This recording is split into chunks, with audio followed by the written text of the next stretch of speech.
Mga ka-Republic, tinambakan ng SMB ang Tok and Tek sa Game 3, 108-88. Sabi ng ibang fans, may kasamang gigil pa rin daw ang laro ng Beermen.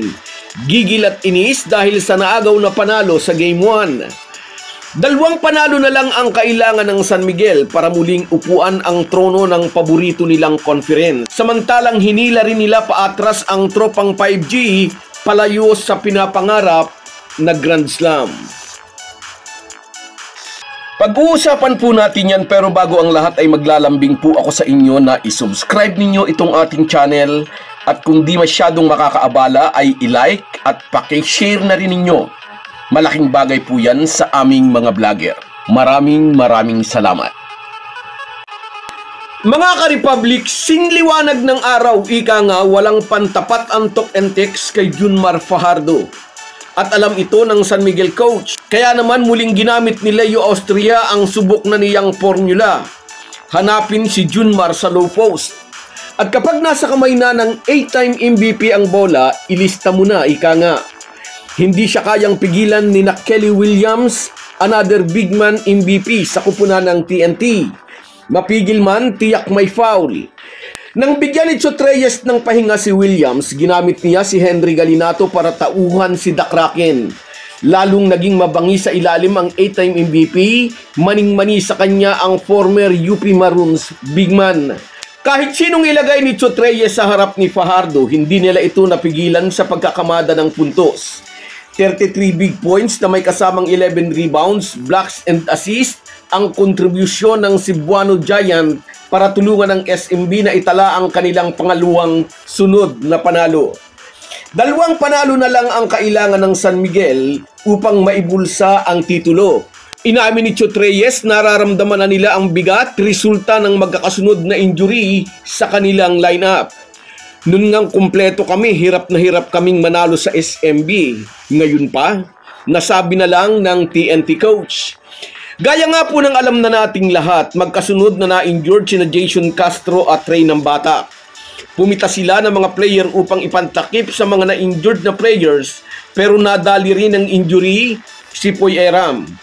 Ang pagkawala ni Poy Eram sa laro dahil sa severe ankle sprain ang unang nagpababaw sa frontline ng TNT.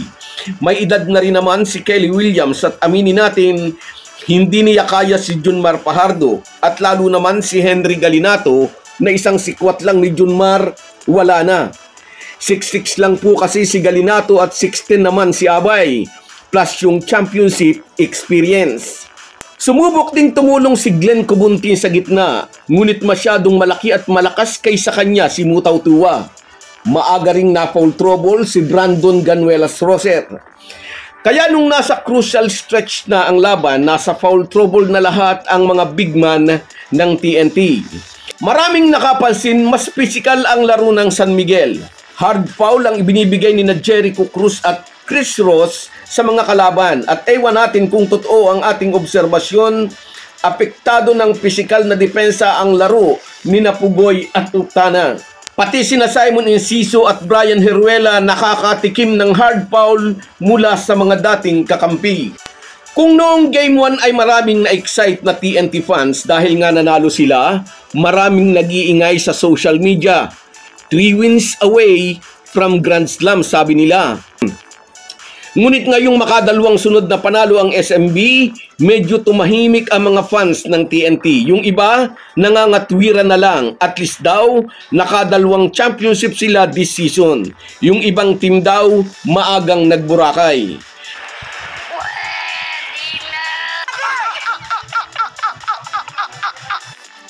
Hindi pa rin tiyak kung makapaglalaro na si Poy Eram sa Game 4. Must-win game ang Game 4 para sa Tok and Tek.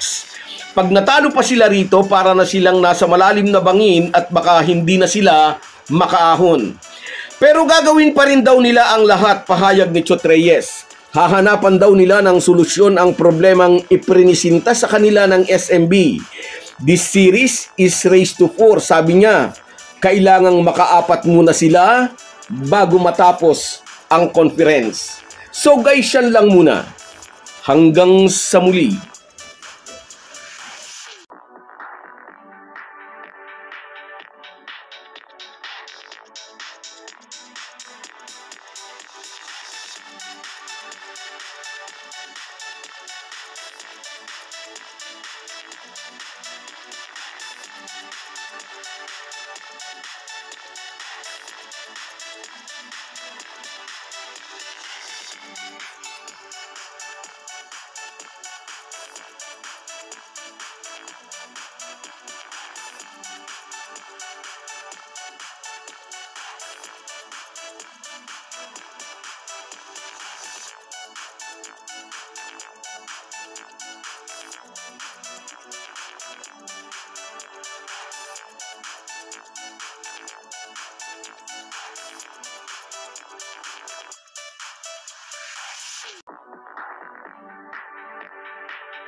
Kahit gaano po tayo kabisi ay huwag po nating kalimutan ang ating buhay espiritual.